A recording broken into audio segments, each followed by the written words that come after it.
বিডিবিকে নির্দেশনা দেওয়া হয়েছে তারা যে কোনো পরিস্থিতিতে সবসময় প্রস্তুত থাকবে।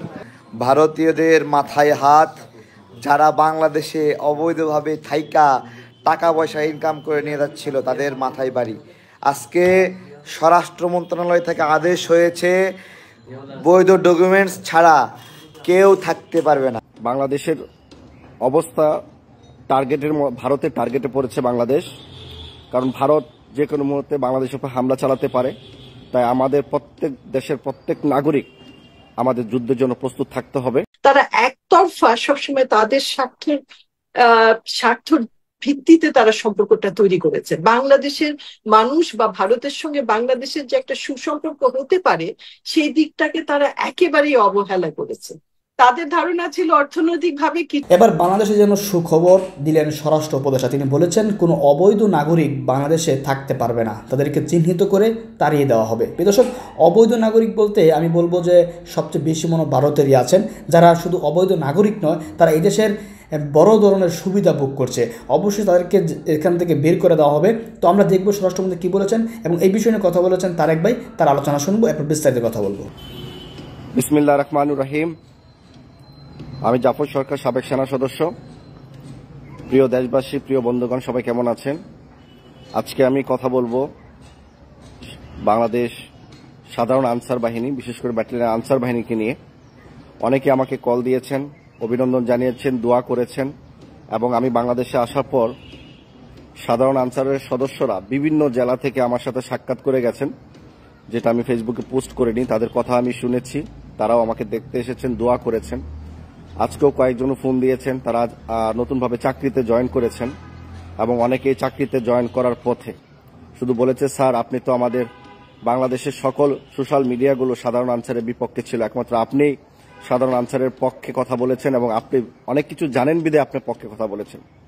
তো আমি সেই বিষয়ে মাননীয় প্রধান উপদেষ্টার নিকট এবং আনসারের মহাপরিচালক ডিজি মহোদয়ের নিকট কিছু কথা বলতে চাই। সাধারণ আনসাররা যে অপরাধ করেছে তার চেয়ে ভয়ঙ্কর অপরাধ বাংলাদেশে কিন্তু অন্যান্য বাহিনীও করেছিল, আওয়ামী লীগ সরকার করেছে। তো আনসার বাহিনীকে ক্ষমা করে দিয়ে তাদেরকে উচ্চতর প্রশিক্ষণের মাধ্যমে তাদেরকে একটি শক্তিশালী বাহিনী গঠন করা হোক। কারণ বাংলাদেশের অবস্থা ভারতের টার্গেটে পড়েছে বাংলাদেশ, কারণ ভারত যে কোনো মুহূর্তে বাংলাদেশের উপর হামলা চালাতে পারে। তাই আমাদের দেশের প্রত্যেক নাগরিক আমাদের যুদ্ধের জন্য প্রস্তুত থাকতে হবে, কারণ আমরাও ভারতকে ছাড় দেওয়ার মতো লোক নয়। তো সাধারণ আনসারকে উচ্চমানের প্রশিক্ষণ ট্রেনিং দিয়ে হেভি অস্ত্রের মাধ্যমে তাদেরকে যুদ্ধের জন্য প্রস্তুত রাখা হোক। আর আমি বিনয়ের সাথে প্রধান উপদেষ্টা মহোদয়ের অনুরোধ রাখবো, আপনার 26শে আগস্টের দিকে যে একটা অতর্কিত মোকাবেলা হয়েছিল ছাত্রদের সাথে সচিবালয়ে সাধারণ আনসারদের, এখানে কিছু প্ল্যানিং করা ছিল। তো আপনারা জানেন ঢাকা রেঞ্জের বা ঢাকা অঞ্চলের যারা আন্দোলন সংগ্রাম করেছিল, হ্যাঁ, তাদেরকে কিন্তু ঠিকই আপনার এই 9 ডিসেম্বর তাদেরকে ঢাকায় কাগজপত্র জমা দেওয়ার জন্য বলা হয়েছে। তো আমি এখানে কিছু প্রশ্ন রাখতে চাই। সবার জন্য উন্মুক্ত অধিকার রাখা উচিত, কারণ দেশের নাগরিক হিসাবে সকলের অধিকার সমান। তো ঢাকা যারা আন্দোলন করেছে, সংগ্রাম করেছে, তারই পাশাপাশি চট্টগ্রাম বিভাগও সংগ্রাম করেছে, কিন্তু তারা ঢাকাতে কোনো বিদ্রোহ তারা জড়ায় নাই, ঢাকাতে কিন্তু আসে নাই, তারা চট্টগ্রামই ছিল। তো চট্টগ্রামে থাকা অবস্থা তাদের কাগজপত্র এখনো নেওয়া হয়নি, অনেকে ফ্রিজ করে রাখা হয়েছে, অনেকে ব্ল্যাক লিস্টে রাখা হয়েছে, অনেকে যারা ছুটিতে ছিল তাদেরকে আর জয়েন করতে দেওয়া হয় নাই। তো সবাইকে যেন একই ক্যাটাগরিতে দেখা হয়। ঢাকা যারা আন্দোলন করেছে এবং সমাবেশে যারা যোগ দিয়েছে তাদেরকে যদি কাগজপত্র রেডি হওয়ার জন্য নির্দেশ দেওয়া হয়, তাহলে আমি মনে করি প্রত্যেকটা বিভাগে যারা চট্টগ্রাম, রাজশাহী, খুলনা, যশোর, বরিশাল যারা আন্দোলন সংগ্রামে করেছিল, প্রতিবাদ সবারই একটা অংশ সবাই একটা প্রতিবাদ করে। তো এইসব করে সবাইকে ক্ষমা করে দিয়ে তাদের চাকরিতে পূর্ণবহাল রাখা হোক এবং তাদের রেশন বৃদ্ধি করা হোক, এবং যারা 40-50 বছর 50 বছর উপরে চাকরি করবে বা 50 বছর চাকরি করবে তারা কিন্তু জীবনে কিছুই পাবে না যদি যতক্ষণ পর্যন্ত সরকারি করা না করা হয়। তো আমি মাননীয় প্রধান উপদেষ্টা এবং আনসারের ডিজি মহোদয়ের কাছে দৃষ্টি আকর্ষণ করব, তাদেরকে যতটুকু পারেন সম্মান প্রদর্শন করে অন্তত এককালীন একটা পেনশনের ব্যবস্থা আপনারা করে দিবেন। কারণ তারাও আমাদের দেশের মানুষ, তারাও আমাদের দেশে কষ্ট করতেছে, তারাও ট্রেনিং করা প্রাপ্ত, তারাও শিক্ষিত ছেলেমেয়ে। তো অতএব তাদেরকে যদিও একটা অন্য ক্যাটাগরিতে ভর্তি করা হয়, কিন্তু দেশের সুবিধার্থে, দেশের তাদের চাহিদা মোতাবেক, তাদের একটা চাওয়া পাওয়ার মধ্যে সরকার অনেক কিছুই রদবদল করতে পারে, সংবিধানে আছে, বা সরকার চাইলে তাদেরকে হিরো থেকে জিরো, জিরো থেকে হিরো অনেক কিছু বাড়ানোর সুযোগ কিন্তু সরকারের আছে।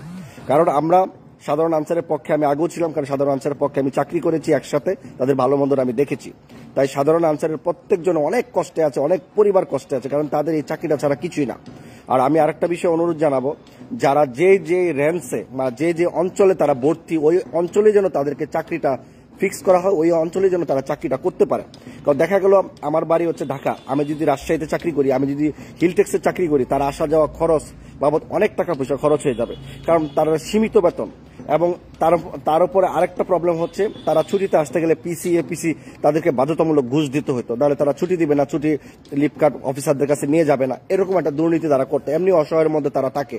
তাই যার রেঞ্জ, কুমিল্লার অঞ্চলের ভিতরে কুমিল্লার লোকেরাই চাকরি করবে, ঢাকা চাকরি করবে, তাহলে আসা যাওয়া অন্তত খরচগুলো কম হবে। যেরকম মানে প্রাথমিক শিক্ষকরা যারা চাকরি করে, ম্যাক্সিমাম তাদের হেলথে যারা চাকরি করে, ফ্যামিলি প্ল্যানিং এ যারা চাকরি করে, ম্যাক্সিমাম যার এলাকাতে কিন্তু চাকরিগুলো করে। তো সাধারণ আনসারের বিষয়টা বিবেচনা করা হোক। যদি তাদেরকে সরকারিকরণ করা হয়, উচ্চ প্রশিক্ষণ দেওয়া হয়, তখন তারা সারা বাংলাদেশে পোস্টিং নেবে, অন্যান্য সামরিক বাহিনীর মতো, প্রশাসনের মতো, আমাদের কোনো আপত্তি নেই, তখন তারা এটা মেনে নিতে কোনো সমস্যা হবে না।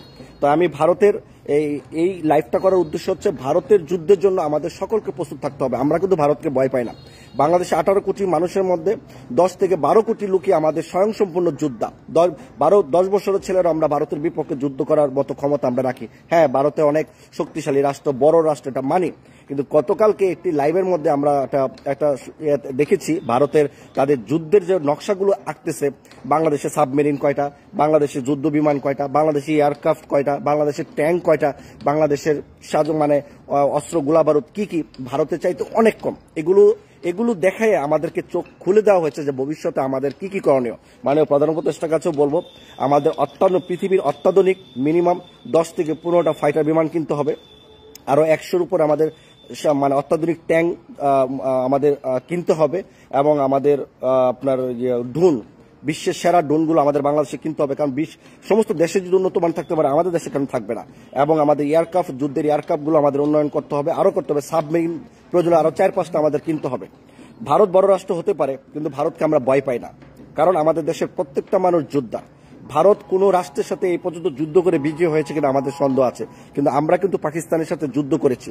এবং তারা ভিডিও বার্তায় বলেছে যে ভারত বাংলাদেশকে সাপোর্ট দিচ্ছে, পাকিস্তানের পারমাণবিক অ্যাটম বোম বাংলাদেশের জন্য, বাংলাদেশের পক্ষে এটা কি পাকিস্তানের অ্যাটম বোম পাকিস্তানের নাগরিকরা এটা প্রতিবাদ করেছে, এটা নিয়ে ইন্ডিয়ার তুলপার হয়ে গেছে।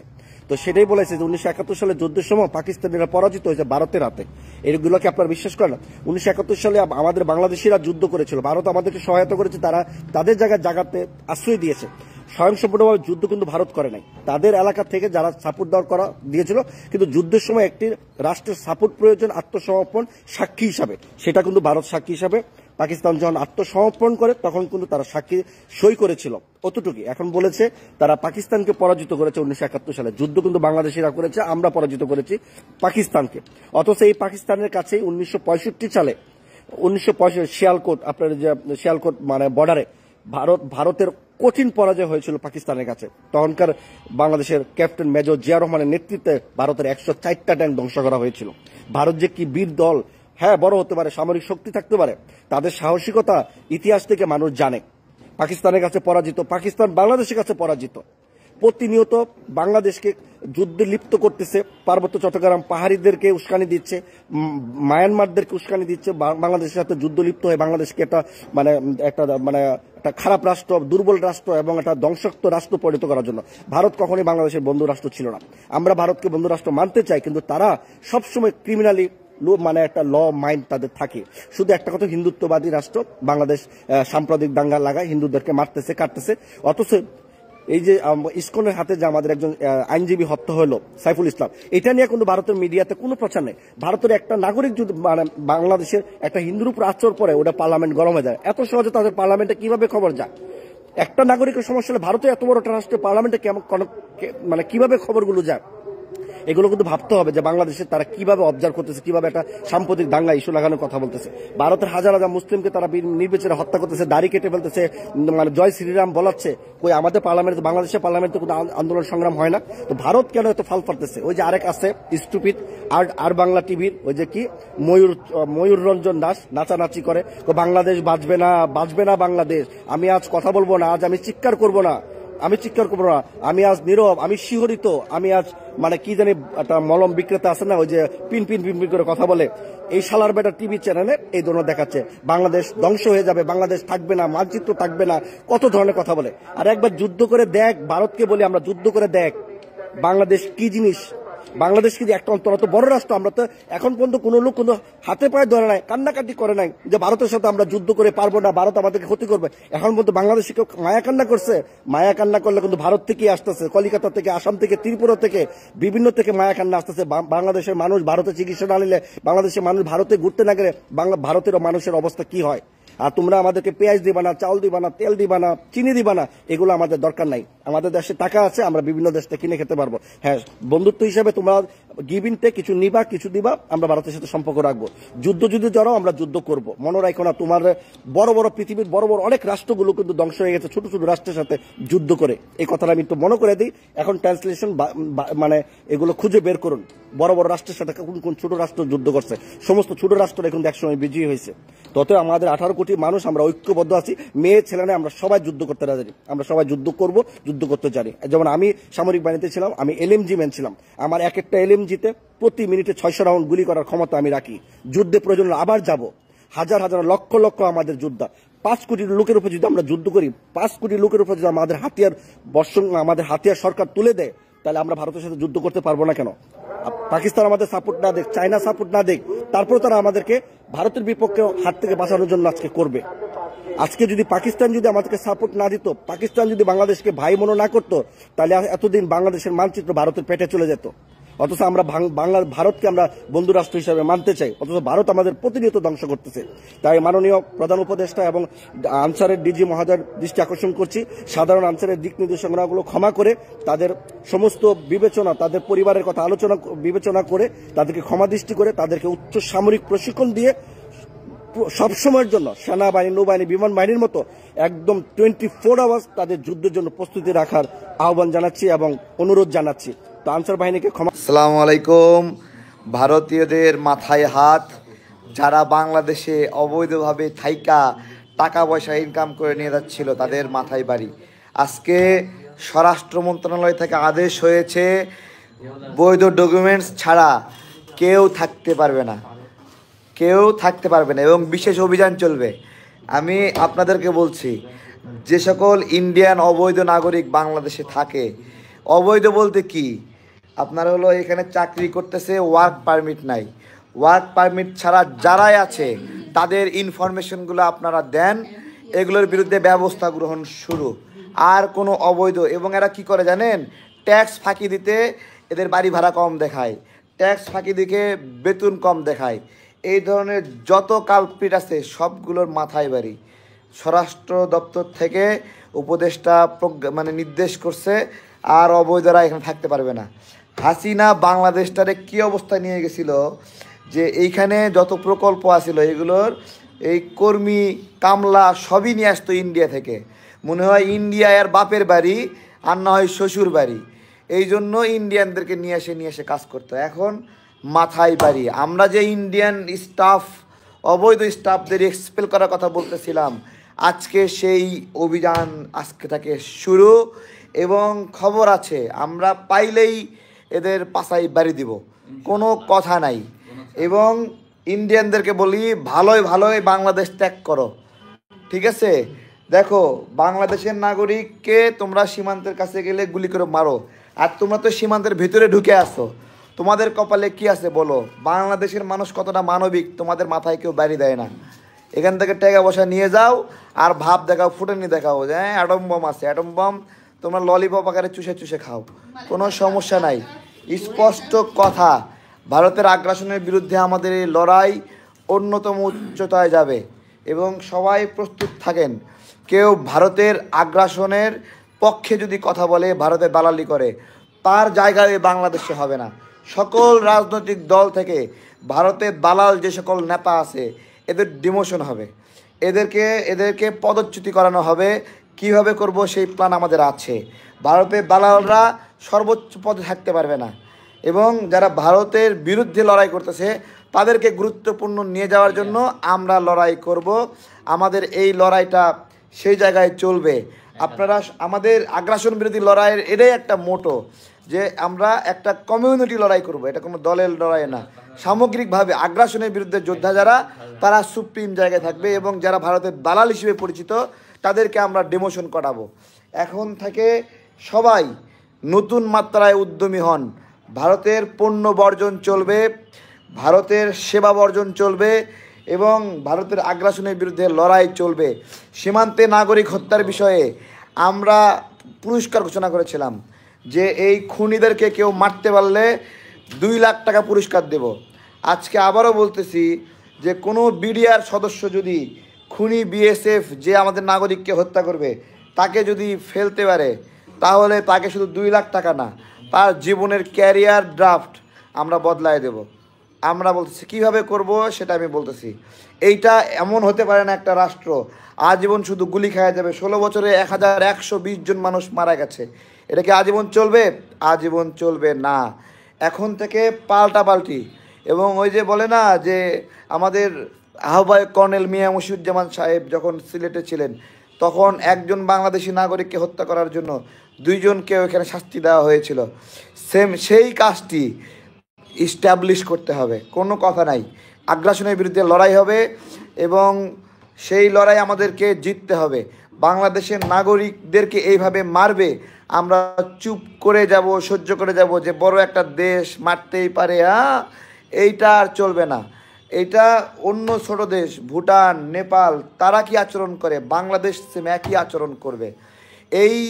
এই ইতরদের, অসভ্য বর্বর জাতি ইন্ডিয়ানদেরকে নেপাল, ভুটান যেভাবে ছোট দেশ হিসেবে সাহায্য করছে, পাকিস্তান যেভাবে সাহায্য করছে, বাংলাদেশের পক্ষ থেকে একই আচরণ হবে। চায়নার যে আচরণ করছে একই আচরণ, এবং এই সকল প্রতিবেশী দেশের সঙ্গে মিলায়ে আমরা এই কাজগুলো করব ইনশাল্লাহ। ভালো থাকবেন। আলাপ আলোচনা চলছে। এই ভারতের দালালদের মুখে আমরা ঝামা ঘষে দেব। দেশের নাগরিক মারা যায়, এরা দালালি করে, নির্লজ্জ এবং বেহায়ের জাত এরা, ঠিক আছে? এই বেহায়াদের কোনো জায়গা নাই বাংলাদেশের রাজনীতিতে। বাংলাদেশ হবে একটা মর্যাদাপূর্ণ দেশ, সম্মানের সঙ্গে বাঁচবে। যখন এই যে 16 বছরে 120 জন মানুষ মারছে, যদি একজন বাংলাদেশি নাগরিক হত্যা করার সঙ্গে সঙ্গে একজন বিএসএফকে হত্যা করতো, তারপরে 10 বছর আর সাহস করতো না। এতগুলো নাগরিকদেরকে আমরা হারাইতাম না। ওরা তো চীনের সাহস করে না, পাকিস্তানে সাহস করে না, আমার দেশে সাহস করে কেন? সুতরাং মাথা উঁচু করে থাকলেই মাথা উঁচু। যে সকল দালালরা বলে অযথা ঝগড়া করে লাভ কি, তার মানে কি আমরা গুলি খেয়ে যাব, মরতে যাব। সাহস মানেই সাহসের সঙ্গে কে টক্কর দিতে আসে না, এবং সেই সাহসিকতা আমরা দেখাবো। এই খুনি বিএসএফের পাল্টা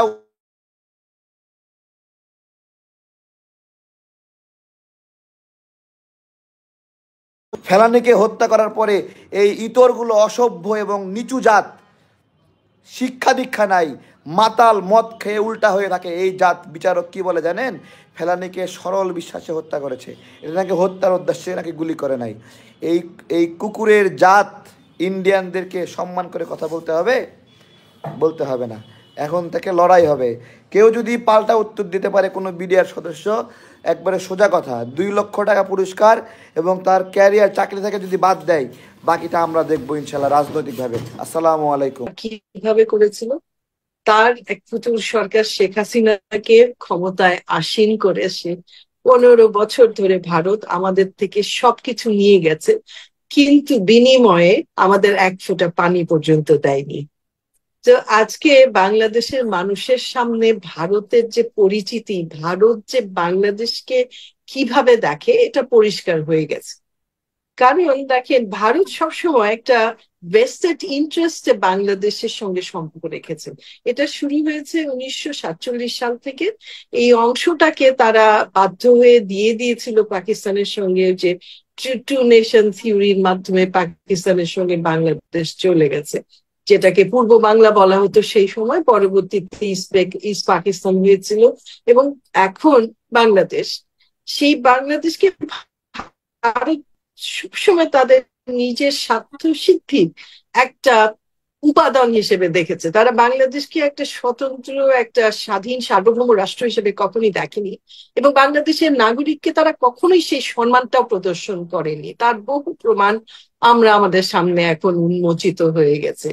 তো যে ঘটনাটা ঘটলো আজকে, যে বাংলাদেশের যে রাজনৈতিক একটা ঐক্যবদ্ধতা, যেটা আজকে সারা বিশ্বের কাছে এই মেসেজটা দেওয়া হয়েছে, বিশেষ করে ভারতের কাছে, ভারত যে মেসেজটা পেয়েছে এবং বুঝতে পেরেছে যে এই ঐক্য ভাঙা তাদের পক্ষে এই মুহূর্তে কোনোভাবেই সম্ভব।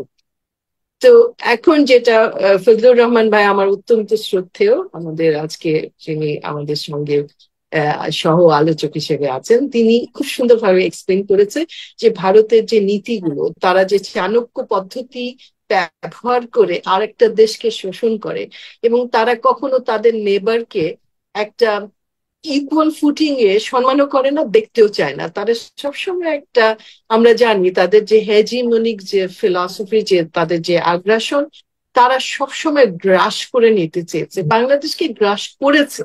গত 15 বছর ধরে ভারত বাংলাদেশকে কিভাবে গ্রাস করেছে, এটা যে জ্বলন্ত প্রমাণগুলো এখন আমাদের সামনে উজ্জ্বল হয়ে উঠেছে।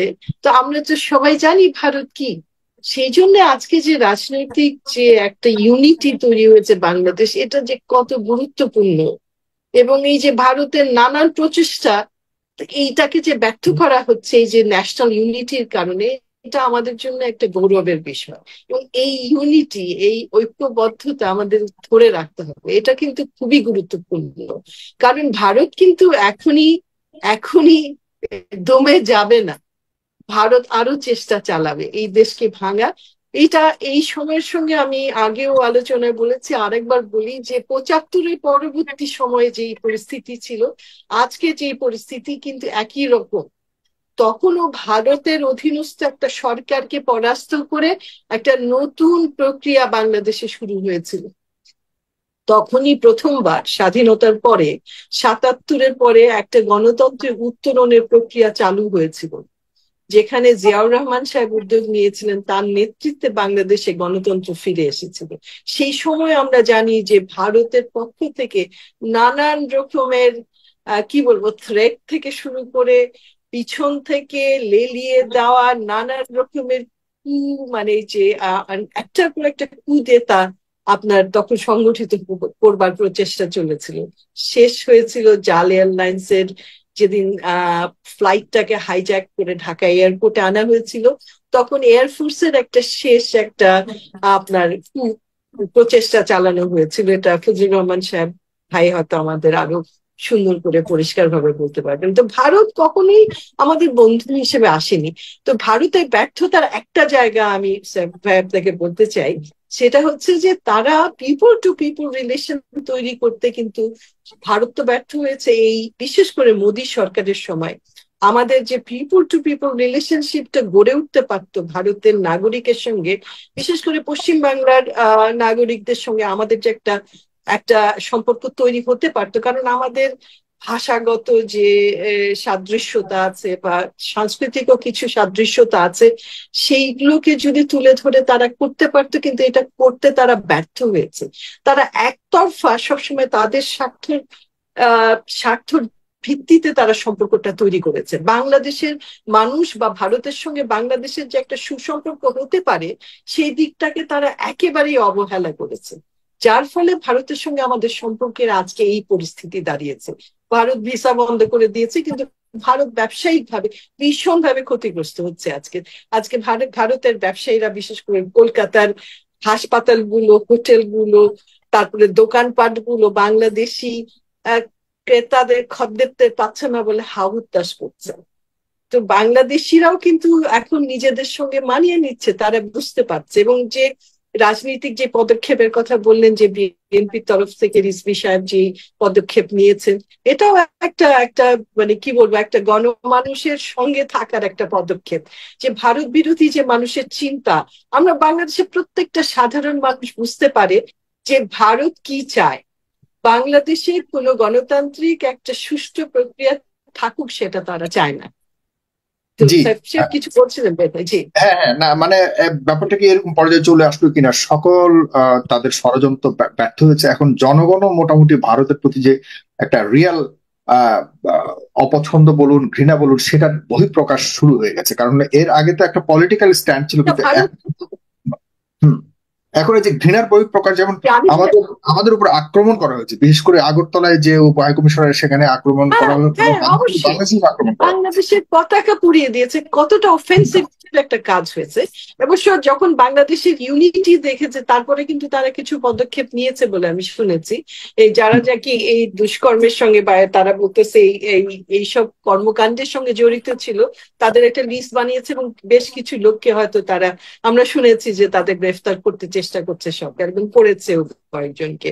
কিন্তু এতে ক্ষতিগ্রস্ত কি সম্পর্কটা খারাপ হলে, এটা তো এখন জিওপলিটিক্যাল পলিটিক্স। আর বিশেষ করে ডক্টর ইউনূসের নেতৃত্বে যে আমাদের ইন্টারিম সরকারটা আছে, এইটা কিন্তু খুব গুরুত্বপূর্ণ। কারণ ডক্টর ইউনূসের যে গ্রহণযোগ্যতা আছে, সারা বিশ্বে ডক্টর ইউনূসের একটা গ্রহণযোগ্যতা এবং সম্মান আছে, যার কারণে আমরা দেখছি বাংলাদেশে অর্থনৈতিকভাবে যেই ধসটা নামার কথা ছিল সেটা কিন্তু নামেনি, ধরে ফেলেছেন এবং ডক্টর ইউনূস এটাকে মোটামুটি ম্যানেজ করে ফেলেছেন তার এই সরকারের মাধ্যমে বা তার নেতৃত্বে যে সরকার, ইন্টারিম সরকার আছে।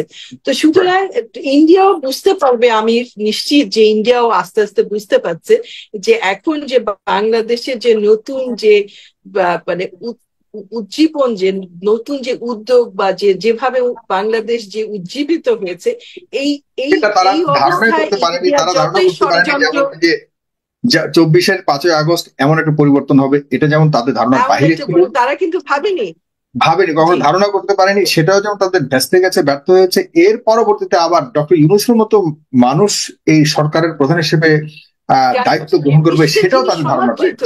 ডক্টর ইউনূস সমাদৃত। আজকে ডক্টর ইউনূস যেখানেই উনি অনুরোধ করছে বা যেখানেই বলছে যে আমাদের সংকটে আপনারা আমাদের সহযোগিতা, সবাই কিন্তু হাত বাড়িয়ে দিচ্ছে ডক্টর ইউনূস, বা বাংলাদেশের এই পরিবর্তনে বাংলাদেশকে বের করে নিয়ে আসার জন্য সবাই হাত বাড়িয়ে দিচ্ছে। এবং ভারত এটা এখন খুব ভালোভাবে এটাও তাদের ধারণার বাইরে চলে গেছে, যে কারণে তারা কোনো কিছুতেই সফল হচ্ছে না, বারবার ব্যর্থ হচ্ছে, এখন পর্যন্ত ব্যর্থ হচ্ছে। যতটুকু আপনার কথা শুনে বুঝতে পারলাম, অর্থনৈতিকভাবে কিছুতেই তাদের ধারণা ছিল অর্থনৈতিকভাবে কিছুতেই সামাল দিতে পারবে না, কারণ যে ধসটা তারা তাদের ষড়যন্ত্রের মাধ্যমে করেছিল বাংলাদেশের উপরে, তো এইখানেও ব্যর্থ হয়ে বিডিবিকে নির্দেশনা দেওয়া হয়েছে তারা যে কোনো পরিস্থিতিতে সবসময় প্রস্তুত থাকবে, যে কোনো পরিস্থিতি মোকাবেলা করার জন্য তারা প্রস্তুত থাকবে। সীমান্তে ওই ধরনের কোনো বড় ধরনের কোনো উত্তেজনা নেই। আমরা সীমান্তে যারা সীমান্তবর্তী বাংলাদেশি যারা আছেন তাদের সামনে আমরা কথা বলেছি, আমাদের তারা অনেকেই উদ্বেগের কথা জানিয়েছেন, নিরাপত্তাহীনতার কথা জানিয়েছেন, কারণ ভারত থেকে নানান ধরনের হুমকি ধামকির বিষয়ে তারা জানতে পারছেন। আপনারা তাদের বলবেন তাদের উদ্বেগের কোনো কারণ নাই, তারা নিরাপত্তা দেওয়ার জন্য আমরা সব সময় প্রস্তুত আছি, তারা সম্পূর্ণ নিরাপদ।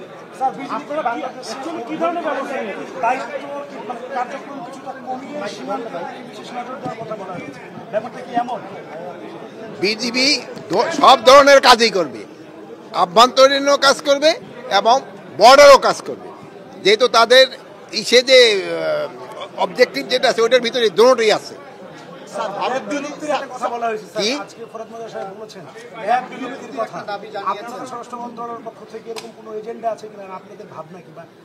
এটা ব্যাপারে আমি ভাই বলছে, কিন্তু এই ব্যাপারে আমি এখন এই ব্যাপারে কিছু বলতে চাই না।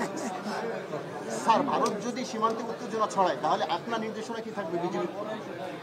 যদি ভারত, একটা কথা, ভারতের জনগণ যেমন ধরেন করছে, কি বলে প্রশাসন করছে, ওই ক্ষেত্রে তো আর বিজেপি প্রশাসন করবে না, ওই ক্ষেত্রে প্রশাসন করবে না আপনারা, বাংলাদেশ জনগণ করবে।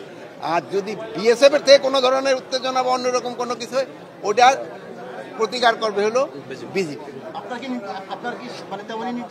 ওই রকমই নির্দেশনা আছে, এবং ওই ধরনের প্রস্তুতিও আছে। এখন একও জিজ্ঞেস করেন, আর আপনারা জিজ্ঞেস করেন। ডিজাইন, এলিগেন্স, বিউটি, সেরা পণ্য সবার জন্য জেভিকো। এলাকা তারা প্রোটেক্ট করবে, আর আপনারা সবাই জানেন বিজেপি কিন্তু প্রথম সারির যোদ্ধা, যারা যুদ্ধ করতে করতে আগাবে, আবার যুদ্ধ করতে স্ট্র্যাটেজিক্যালি ডিফেন্স নেবে, তারা কিন্তু পিছু পা হবে না। বিজেপি যে 4টা ব্যাটালিয়ন আছে, যে শুধু ঢাকার জন্য, এখন কয়টা আমি জানি না, এই 4টা ব্যাটালিয়নের কাজ হলো ডিউরিং ওয়ার ঢাকাকে প্রোটেক্ট করা। যেহেতু আমাদের যে সৈনিক সংখ্যা এখন অবশ্য ডিভিশন অনেক বেড়েছে, পুরা বর্ডারে কিন্তু এটা প্রায় লেগে যায়। মাজার ভাই আবার বলছেন যে অনেক সময় অনেকেই এই বিজিবির বাজেট, সেনাবাহিনীর বাজেট নিয়ে অনেকে কথা বলেন। তো মাজার ভাই আমার মনে হয় এই জিনিসটা সবাই সামনে আনবেন যে বিজিবি এবং সেনাবাহিনীর বাজেটের আরও বহু প্রয়োজন রয়েছে। যেহেতু বাজেট কিন্তু একটা বড় শক্তি, এই বাজেট ছাড়া কিন্তু সামনে আগানো যায় না। তো আমি অপ্রাসঙ্গিক হয়তো কিছু কথা বলে ফেললাম, যেহেতু মাজার ভাই উঠেছিল। তা আপনারা সবাই ভালো থাকেন, এই দোয়া করি। এই আমাদের আহত ভাইদের পিছনে আমাদের যত টাকা ব্যয় করতে হয় সরকারের কোষাগার থেকে ওই পরিমাণ টাকাই ব্যয় করা হবে। তাদের চিকিৎসা কোনো ধরনের কুশল করা হবে না। আমি ওই একবার একটা অর্গানাইজেশন বলতেছিল স্যার এই ট্রিটমেন্টের জন্য 18 লক্ষ টাকা লাগবে। আমি বললাম কেন 18 কোটি টাকা হলেও তার উন্নতর চিকিৎসা আমাদের দিতে হবে, এটা আমাদের নৈতিক দায়িত্ব। এটা যদি আমরা না করতে পারি তবে কিন্তু আমরা মানুষের কাছে মুখ দেখাতে পারবো না। আমার সহকর্মী ফরিদাপা বলছেন যে এটাই কিন্তু আমাদের এই সরকার, আমাকে কিন্তু পিছপা হলে চলবে না, আমাদের কিন্তু আগাতে হবে এবং এই ভাইদের নিয়ে কিন্তু আগাতে হবে। এই যে বীর যেখানে বসে আছে এদের নিয়ে কিন্তু আগাতে হবে, দেশ কিন্তু এদের নিয়েই করতে হবে। আমাদের যারা উপদেষ্টা আছে খুব হইলে হয়তো আমরা কিন্তু ওই আপনারা জানেন গানের ভিতরে লেখা থাকে first quarter of life, second quarter of life, third quarter of life, fourth quarter of life. তা আমরা কিন্তু এই উপদেষ্টার ভিতরে ম্যাক্সিমামে আমরা ফোর্থ কোয়ার্টার লাইফ, আর কিছু আছে যারা ফার্স্ট কোয়ার্টার অফ লাইফ, যারা ফার্স্ট কোয়ার্টার। অনেক আগে আসিফ নজরুল স্যার বলেছিলেন যে 12 লক্ষ না কয় লক্ষ ভারতীয় এই দেশে কাজ করে, সেটা যদি নাও হয় আরও কমও যদি হয়, যে সমস্ত ভারতীয়রা এই দেশে কাজ করে তাদের তো এখানে কাজ করার কোনো, আমি বলবো না যে এই বড় ধরনের কোনো যোগ্যতা রয়েছে, তাদের চেয়েতেও বেশি যোগ্যতা সম্পূর্ণ মানুষ আমাদের দেশে রয়েছে। তারা আজকে বেকার, বিভিন্ন স্কুল করবার হাজার হাজার ছাত্র শিক্ষার্থী যাদের চাকরি বয়স চলে যাদের চাকরি খুঁজতে, তো এদেরকে সুযোগ দেওয়া উচিত। আমাদের দেশের মানুষ চাকরি করবে এটাই তো স্বাভাবিক, কিন্তু আমাদের দেশের বড় বড় জায়গা সব ডিপার্টমেন্টে ভারতীয়রা কাজ করে, চাকরি করে, বিষয়টা খুবই দুঃখজনক এবং একটা স্বাধীন দেশ হিসেবে দেশের জন্য এটা আমি বলবো একটা লজ্জাজনক। এজন্য স্বরাষ্ট্র উপদেষ্টা যে কথাগুলো বলেছেন এটা উদ্যোগ নিয়েছেন, যেভাবে এই বিদেশি নাগরিকদের এখান থেকে বের করে দেওয়া হবে, আমরা সেই উদ্যোগকে সাধুবাদ জানাই এবং যত দ্রুত সম্ভব এটি কার্যকর করা হোক এবং যে সমস্ত বাংলাদেশের যোগ্য ব্যক্তিরা আছেন তাদেরকে সেখানে সুযোগ করে দেওয়া হোক।